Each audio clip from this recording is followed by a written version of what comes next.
Sterling stepped out of her black Bentley, glanced at the sign above the door that read Brooks Repair and Machining, and laughed. It wasn't a loud laugh. It was soft, the kind that slips from polished lips without apology, the kind meant to be heard by the people standing closest. Her entourage heard it. Her driver heard it. The two managers flanking her heard it and immediately looked away because that was the appropriate response whenever their CEO found something beneath her notice. Love you too. What she didn't know was that the man inside, wiping his hands on a grease-stained cloth behind a steel workbench, held 7 patents that powered 3 of her company's production lines every single day. She didn't know that the quiet inside his shop wasn't the quiet of small ambitions. It was the quiet of a man who had already decided exactly what he was going to do. She had just made the most expensive mistake of her professional life, and she was still smiling when she walked through the door. The shop sat on the edge of an industrial district in a mid-sized city that had spent 20 years growing in all the wrong directions. The building was narrow. The exterior paint had faded into a peeling gray, and the hand-painted sign above the entrance had rust creeping along its corners, making it appear older than it actually was. But inside, everything changed. Every tool hung precisely where it belonged on a pegboard wall, outlined with faded marker, so nothing would ever return to the wrong place. The workbenches remained clear, except for whatever project was currently underway. The floor was swept every morning before the first customer arrived, even on days when no customers were expected. The orderliness of the place revealed something about the man who maintained it, though few visitors ever stayed long enough to understand the message. Ethan Brooks was 39 years old and had been running the shop for just under 4 years, since the lease on a larger facility expired, and he quietly decided, without announcement, that smaller was what he needed. He had a 6-year-old daughter named Lily, who was missing one front tooth and fiercely devoted to a stuffed rabbit named Cotton that sat on the corner of Ethan's workbench during school hours. Every morning at 7:45, Ethan dropped her off at the neighbor's house. Every evening at 5, he picked her up. In between, he worked. What most people in the neighborhood didn't know, because Ethan never mentioned it, and there was nothing publicly displayed about it, was that he had spent 11 years before opening the shop as a lead systems engineer at Vantex Engineering Group, one of the most respected industrial automation firms on the East Coast. He had designed production line control systems for manufacturers across 7 states. During those years, he filed 7 patents under his own name, as permitted by his contract, all of them focused on precision automation and cascade failure prevention in industrial machinery. 3 of those patents had later been licensed through Vantex's intellectual property division to major manufacturers, and while the royalty payments deposited into Ethan's account each quarter were modest, they were reliable. Ethan hadn't left Vantex because the work disappeared. He hadn't been pushed out. He left because his wife, Sarah, died from a fast-moving illness when Lily was only 18 months old, and someone needed to be home. He made that decision with the same deliberate care he brought to everything else. He never grieved publicly. He never discussed his previous career unless someone asked directly, and almost nobody ever did. His friend Ryan Mitchell, who had known him since their freshman year of college and now managed a small investment fund across town, asked regularly. Ethan's answer was always the same subtle deflection, a slight tilt of the head and a return to whatever task occupied his hands. Ryan understood the conversation would happen when Ethan was ready, and not before. The one thing that kept Ethan's name circulating through industrial circles, even when his name wasn't actually spoken, was his reputation for fixing what nobody else could. Word traveled slowly in that world from plant manager to plant manager, from maintenance supervisor to shift foreman, and the message was always simple. If a machine stopped working and nobody else could bring it back, call the man at Brooks Repair. Ethan didn't advertise. He didn't maintain a website beyond a single-page listing with a phone number. He charged fairly. He always delivered. Every evening after Lily was asleep and the house had gone quiet, Ethan sat at the kitchen table with a cup of coffee and whatever technical documentation he was studying, keeping his skills current with the same discipline he used to organize his tools. He wasn't waiting for anything, but he was prepared. The phone call that changed everything arrived on a gray Tuesday morning in early October. It didn't come to Ethan first. It came to Daniel Cross, Chief Financial Officer of Sterling Industrial, who received it from the manager of the company's second manufacturing facility at 6:52 a.m., The message was direct and alarming. The primary CNC production line had failed overnight. A cascade fault had spread through the control board. The entire system was frozen, and the technical team on site had been unable to isolate the source for more than 3 hours. Sterling Industrial was a precision metal components manufacturer, the third largest in the northeastern United States by revenue. Its second facility was currently supplying a defense subcontractor with a critical delivery deadline less than 48 hours away. Before 8 o'clock that morning, Daniel called 2 national maintenance contractors and received the same answer from both. The earliest available team could arrive in 72 hours. He contacted the original equipment manufacturer's service line and spent several frustrating minutes on hold. At 8:20, he called Victoria Sterling directly and carefully explained the situation in the polished language of a man who had spent years learning how to deliver bad news with minimal damage. Victoria listened, paused, then said 4 words. "Fix it by noon." Then she ended the call. Daniel's next call was to the plant manager who had originally reported the issue, a veteran named Henry Lawson who had managed the facility for 22 years. Henry listened to Daniel's rising frustration with calm indifference and finally said he knew one person who might be able to help. He couldn't guarantee anything. He wasn't even sure the man would answer. Daniel told him to give him the number anyway. Henry did, then added before hanging up that this particular person had once diagnosed a cascade fault in under 4 minutes after a certified systems team spent 2 full days identifying the wrong problem. Daniel wrote the number down skeptically and dialed. Ethan answered on the 3rd ring. He was already standing at his workbench. The conversation lasted exactly 4 minutes. Ethan asked which generation of control board the facility used, what the ambient temperature had been the night before, and whether the fault codes were appearing sequentially or simultaneously. Daniel answered all 3 questions.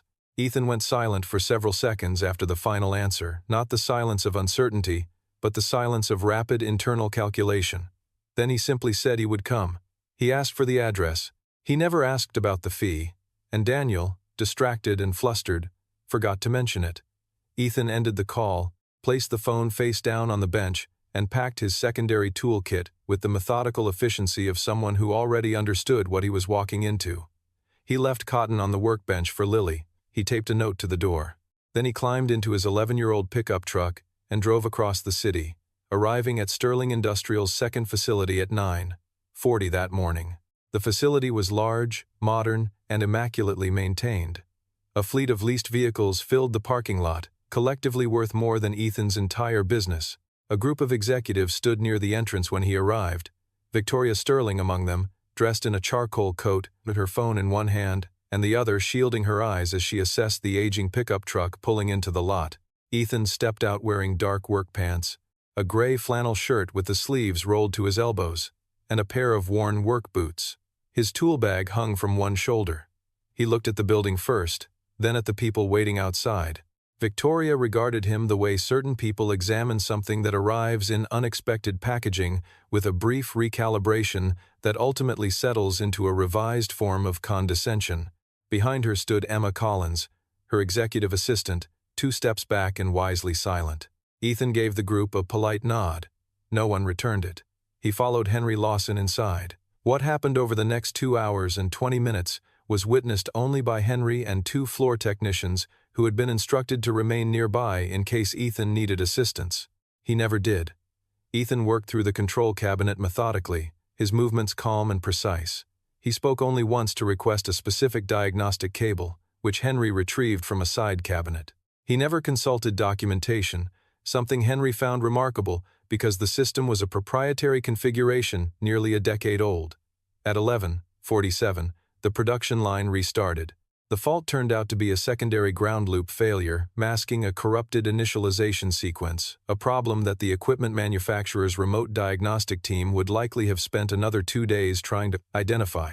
Henry stood near the production floor and watched the first components move through the line again, with the quiet satisfaction of a man who had spent years watching things break and not nearly enough time watching them work. Ethan packed his tools and headed toward the main corridor. Victoria was waiting there with Daniel Cross and 2 operations managers. She was already back on her phone. When Ethan appeared, she ended the call and asked, with the efficiency of someone settling an invoice, "How much?" Ethan gave her the number.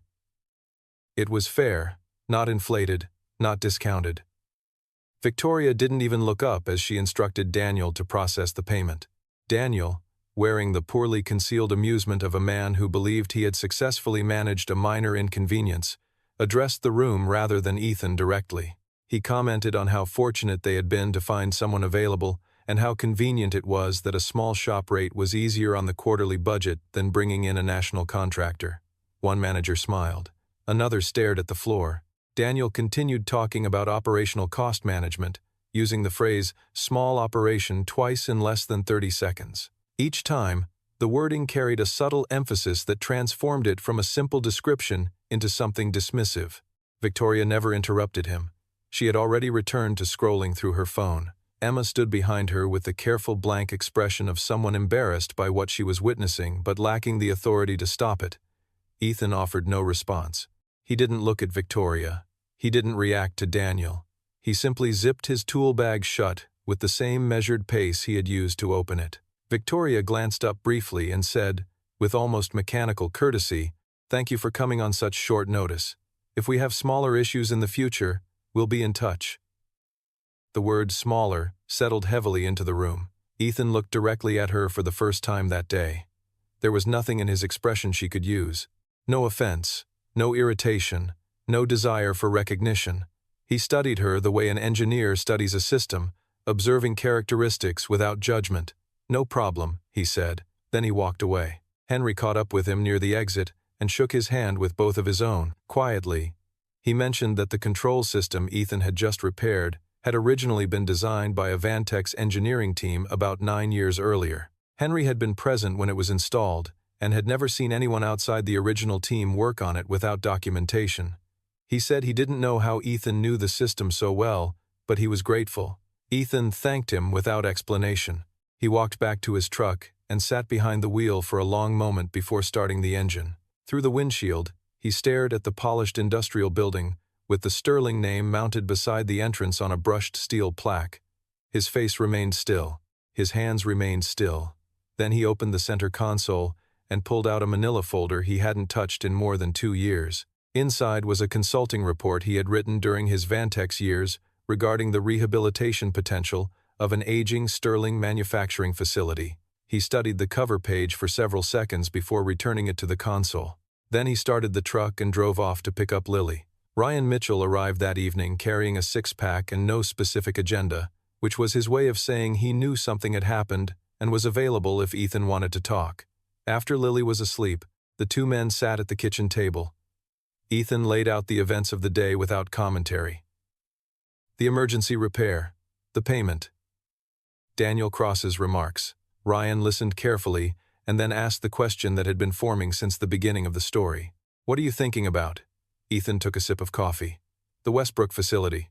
Ryan immediately set down his bottle. The Westbrook facility was Sterling Industrial's third manufacturing plant, a property Victoria Sterling had shut down 14 months earlier because she deemed it operationally inefficient. The facility sat on 12 acres 6 miles away in a neighborhood called Westbrook. The machinery inside was old. The building itself dated back to the mid-century industrial boom.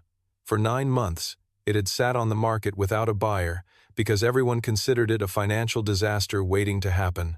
Ryan knew all of this because Ethan had mentioned the property once months earlier in a conversation that had seemed insignificant at the time. Hearing the name again now and hearing it spoken in that particular tone, he suddenly understood that it had never been insignificant at all. What Ryan didn't know, and what Ethan spent the next hour explaining, was what truly existed inside that building and why conventional wisdom about it was completely wrong. 5 years earlier, during a consulting assignment for Sterling's previous leadership team, Ethan had spent 3 days inside Westbrook conducting a rehabilitation study. His final report concluded that nearly 70% of the installed equipment could be recovered through targeted investment and that the facility, if modernized correctly, could outperform either of Sterling's active plants at a significantly lower per-unit production cost. The report had been submitted, reviewed, and eventually forwarded by Victoria Sterling to Daniel Cross for evaluation. Nothing happened. The facility was closed instead. Ethan later learned his report had effectively disappeared into a drawer. He followed up once and received a generic response. He never followed up again, but he never forgot what he had seen inside that building. He remembered the equipment layouts. He remembered the infrastructure. He remembered exactly what the facility could become if someone with the right technical knowledge was willing to do the work. Someone who had designed many of the control systems capable of integrating with that equipment, someone who happened to hold the patents. Ryan asked only one question. How long? Ethan answered immediately. 18 months from acquisition to production. Ryan sat quietly with that number, measuring it against his own instincts. Finally, he nodded. I'm in. He didn't ask about profit projections. He didn't ask about risk. He asked when Ethan wanted to start the legal process. Ethan answered with a single word. Tomorrow. The attorney handling the transaction was Michael Grant, a careful man whose office smelled faintly of old books and polished wood. He had managed Ethan's patent agreements during the Vantex years and sounded mildly surprised when he received Ethan's call the next morning. Ethan asked about the current ownership status and listing terms of the Westbrook property. Michael promised to investigate and call back before the end of the day. He called 4 hours later. The asking price was lower than Ethan expected. Not dramatically lower, but low enough that it felt like an open door. The property had remained unsold long enough that Sterling Industrial's board had apparently authorized Daniel Cross to accept any reasonable offer rather than continue carrying the asset on a balance sheet that was already drawing scrutiny ahead of the annual audit. Michael explained that there was no indication the seller was conducting any buyer screening beyond standard financial qualification requirements. Ethan's response was immediate. Draft the offer. That evening, he reviewed the numbers 3 separate times, not because he doubted his engineering assessment, but because discipline demanded it. The capital Ryan was prepared to invest would cover acquisition costs, initial rehabilitation, and 14 months of operating runway before the first production revenue arrived. It was tight, but it wasn't impossible. Ethan had spent most of his career working within tighter tolerances than that. The principle was no different. Precision mattered more than margin. Patience mattered more than speed. On Thursday afternoon, while Lily was at school, Ethan drove to Westbrook. A steady drizzle darkened the brick exterior, turning it a deep, rust-red color. The facility had sat locked and abandoned for more than a year. The loading bay doors were chained shut with heavy padlocks. Through arrangements made by Michael's office, Ethan had been granted temporary access. He spent 4 hours walking the building from end to end. He moved through each section with the slow concentration of someone reading a language he knew by heart. He inspected structural connections. He examined motor housings. He assessed conduit runs and tested manual overrides wherever they still functioned. He never took notes because he didn't need them. Everything he needed already existed in his memory, organized with the permanence certain minds reserve for things they have decided matter. By the time he stepped back into the rain, he had revised his estimate. 18 months became 15. The building had aged well in the areas that mattered, and poorly only in ways that could be corrected. The purchase closed quietly on a Friday morning. There was no press release, no announcement. The buyer was listed as Brooks Industrial LLC, a company formed 3 weeks earlier with Ryan Mitchell as co-owner and Ethan Brooks as managing director. The filing was public record, available to anyone willing to search for it, but nobody at Sterling Industrial had any reason to do so. The name Brooks, attached to a routine commercial property transaction, raised no flags. Daniel Cross signed the transfer paperwork during a meeting scheduled for 30 minutes, most of which he spent checking his phone. The former employees who lost their jobs when Westbrook closed received no formal notice regarding the sale, though several would learn about it soon enough through channels that required no announcement. In the weeks following the acquisition, Ethan quietly began hiring. Through Henry Lawson's network and former Vantex contacts, he sought people with the specific skills the operation would require. He never posted public job listings. He called people directly. He explained the project honestly and offered wages that were fair without being extraordinary. The money wasn't what attracted them. What attracted them was the opportunity itself, the chance to build something from the ground up under the direction of someone who knew exactly what he was building and why. Among the first 15 hires were 6 former Westbrook employees who had lost their jobs when Victoria shut the facility down. They knew the building. They knew the equipment. On the first day of restoration work, they arrived carrying tool bags and wearing the same work boots they had worn before the layoffs. Ethan didn't give a speech. He showed them what they were building, answered every question directly, and got to work. There was a particular satisfaction in watching those 6 workers walk back through a door that had once been closed to them, not with bitterness, not with resentment, but with the focused determination of people who understood the value of being given another chance. Ethan acknowledged the feeling and moved on. There was too much work ahead for sentiment to occupy much space.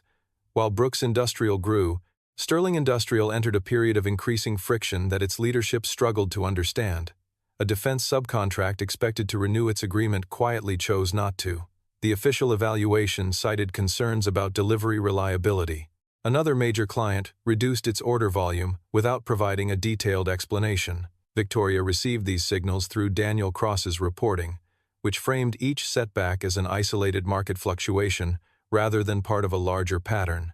In reality, the quality control problems driving customer dissatisfaction had been building for nearly 2 years. Deferred maintenance and staffing reductions introduced during Victoria's restructuring program had improved short-term margins while steadily eroding long-term capability. Experienced operations professionals recognized the trade-off immediately. Victoria excelled at capital strategy and market positioning. She was less comfortable with the realities of factory floor production. Unfortunately, many of the people who understood those realities had been filtered out through performance review systems that rewarded financial fluency over operational expertise. Emma Collins was one of the few people who recognized something was wrong before the numbers made it obvious. She had served as Victoria's executive assistant for 4 years, a position that exposed her to correspondence, client communications, and meeting summaries that painted a far more complete picture than the polished reports moving up the chain of command. 9 months earlier, Emma had written a carefully worded memo outlining troubling patterns she observed in client feedback and maintenance requests. Victoria read it, marked it, and forwarded it to Daniel for review. Emma never received a response. She was never invited to discuss it further, so she continued doing her job and continued watching. During that period, she first noticed the name Brooks Industrial in a transaction summary that crossed her desk as part of routine paperwork. At the time, it meant nothing. She logged it and moved on. 14 months after the acquisition, Brooks Industrial reached what Ethan called first production. The line was running cleanly at sustainable volume, 1 month ahead of schedule. Their first product was a category of precision-machined aerospace components that only a handful of manufacturers in North America could reliably produce. Ethan had designed the production process himself, integrating advanced control systems that reflected both his engineering background and the unique capabilities of the Westbrook equipment he had personally upgraded and modified. The tolerance margins achieved during the first production run were 15% tighter than industry standards. Ryan Mitchell stood beside him, reviewing the quality report, and remained silent for a long time. Finally, he looked up and said, "We're going to have more work than we can handle within 6 months." Ethan nodded. "I know." The first major contract came from a mid-sized defense subcontractor that had once been a Sterling Industrial customer. After suffering delivery failures, they left Sterling and spent more than a year working with a less capable supplier while quietly monitoring the market for alternatives. A mutual industry contact sent them a brief technical summary regarding Brooks Industrial. They ordered a small evaluation batch. It arrived on schedule with documentation exceeding every internal benchmark. A contract inquiry followed the next week. Ethan's legal team reviewed it, made 2 adjustments, and returned it signed. No announcement accompanied the deal. In precision manufacturing, the contracts that mattered most were rarely publicized. By the 16th month, Brooks Industrial held 3 active production contracts and a 4th under negotiation with a Japanese automotive supplier searching for a North American partner capable of meeting exacting dimensional standards. The negotiations moved carefully and deliberately, as serious negotiations often do. When the agreement was finalized, its annual value exceeded Sterling Industrial's total revenue from the previous quarter. The news appeared in a trade publication as a single paragraph buried deep within the industry section. It identified Brooks Industrial as an emerging precision components manufacturer based in Westbrook. There was no photograph of Ethan Brooks, no company history, no profile celebrating its rapid rise, just a name, a location, and a number. Daniel Cross read the paragraph at his desk and felt the temperature in the room shift in a way that had nothing to do with the building's climate control system. He immediately conducted a transaction search on Brooks Industrial LLC and found the public property records associated with the Westbrook acquisition. He stared at the information for a long time. Then he began running numbers. Based on the known equipment configuration and reasonable assumptions about what a competent operator could accomplish with proper investment, he calculated Westbrook's likely production capacity. The results settled in his chest like a stone.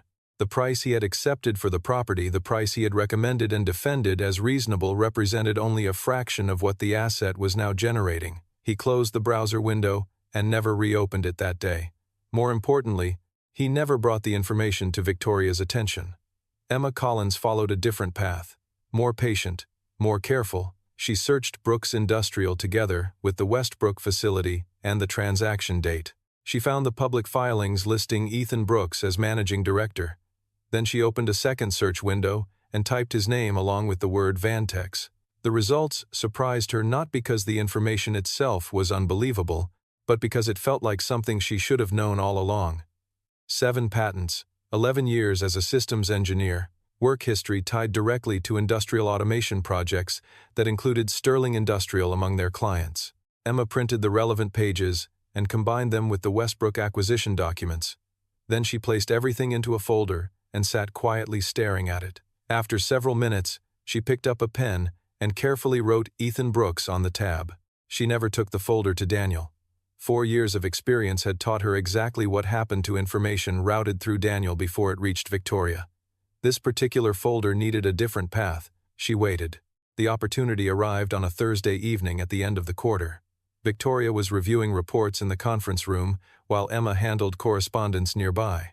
Without saying a word, Emma placed the folder beside Victoria's water glass. Victoria looked at her briefly, then opened it. She read the first page, then the second, then the patent list. Finally, she returned to the photograph attached to an old Vantex profile. It showed Ethan 6 years younger, wearing a dark jacket and looking directly at the camera with the composed, unguarded expression of a man who had nothing to prove. Victoria recognized him immediately. She recognized the face, the posture, the stillness, the man who had walked into her facility carrying a worn tool bag, the man who restarted a production line everyone else had failed to repair, the man she had thanked for solving what she called a small problem.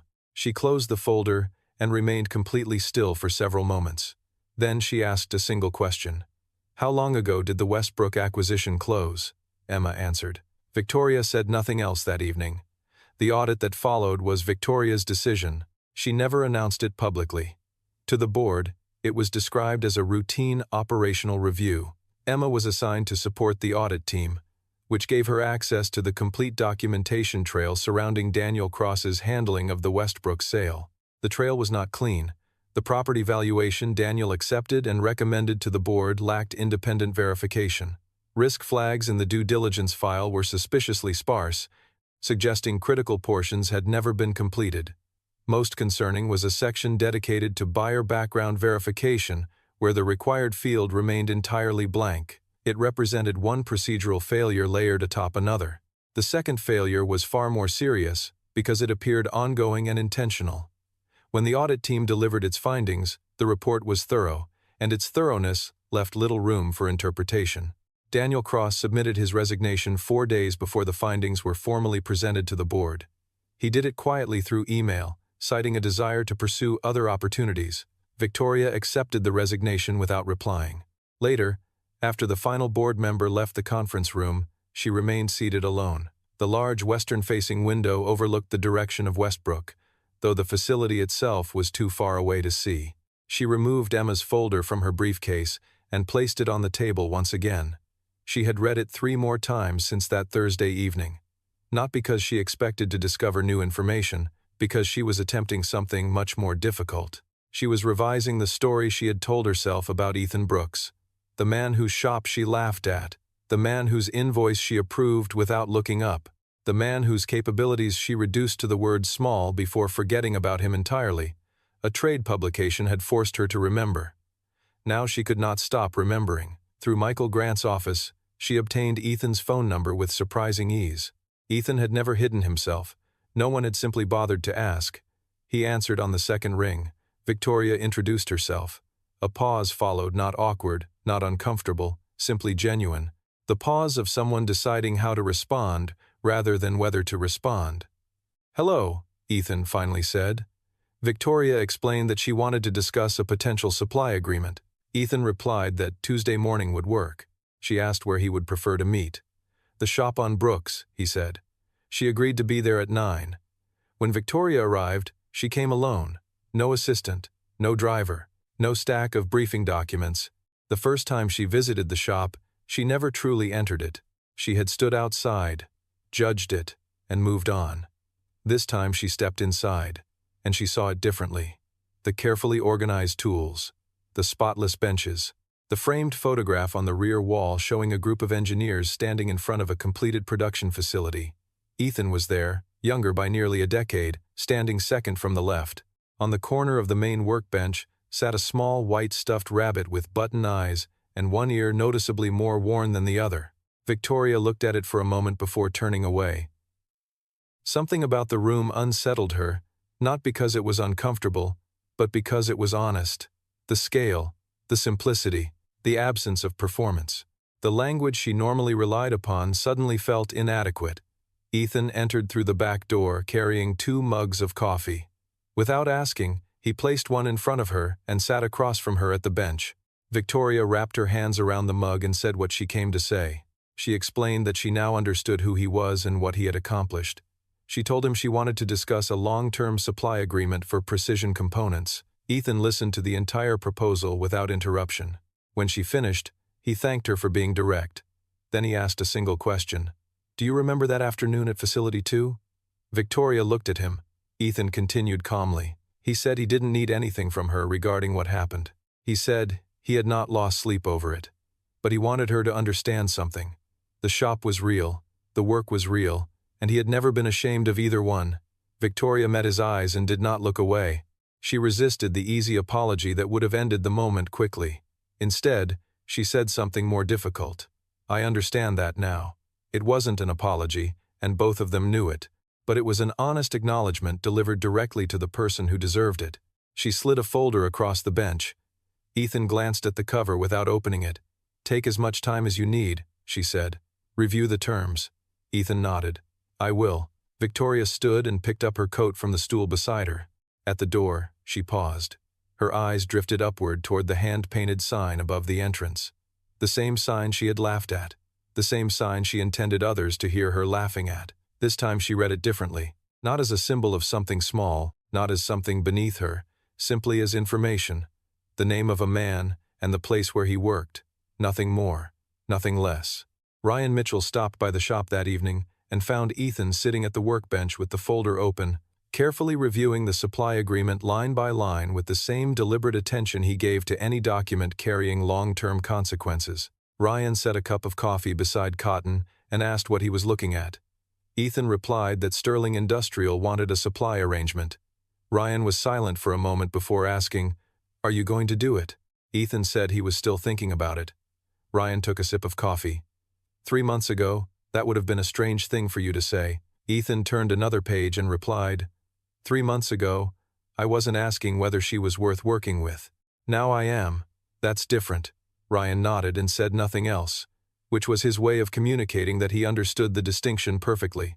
3 weeks later, Ethan signed the agreement. Not because Brooks Industrial needed the business. The company had already reached a point where it could continue growing entirely on its own terms.